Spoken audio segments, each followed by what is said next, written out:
ఓం నమో నారాయణాయ, ఓం నమో నారాయణాయ, ఓం నమో నారాయణాయ.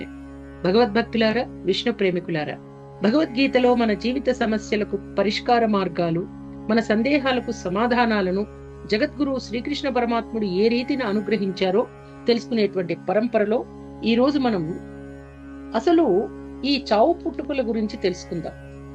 అందరికీ సందేహం కలుగుతుంది, లోకంలో మానవుడు పుడుతున్నాడు చనిపోతున్నాడు అంటూ ఉంటాం కదా, ఆత్మ నిత్యమే అయితే పుట్టడం ఏమిటి, చావడం ఏమిటి? చావు పుట్టుకలు ఆత్మకుండవా, లేక ఆత్మ కూడా అనిత్యమేనా?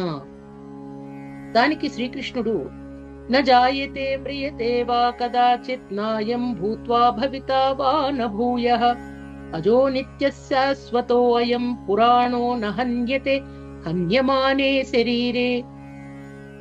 న జాయతే మ్రియతే వా కదాచిత్ నాయం భూత్వా భవితా వా న భూయః అజో నిత్యశాశ్వతోయం పురాణో న హన్యతే హన్యమానే శరీరే. అంటే చావు పుట్టుకలు అనేవి శరీరానికే కాని ఆత్మకు కాదు. శరీరం నుంచి ఆత్మ విడిపోవడమే మరణం. శరీరంలో ఆత్మ ప్రవేశించడమే ఉత్పత్తి, అంటే జననం. ఆత్మ నిత్యం కనుక పుట్టదు, నశించదు, అంటే ఎప్పుడూ ఉంటుంది.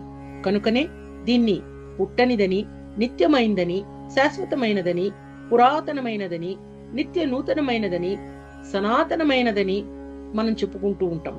శరీరానికి చావు సంభవించినా, మరణం సంభవించినా ఆత్మకు మరణం అనేది లేదు.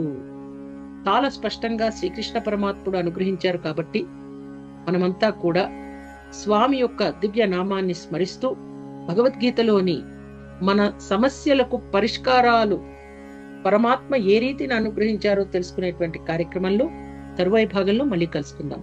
అంతదాకా ఓం నమో భగవతే వాసుదేవాయ నామజపం చేయండి. జై శ్రీకృష్ణ, జై శ్రీరామ్.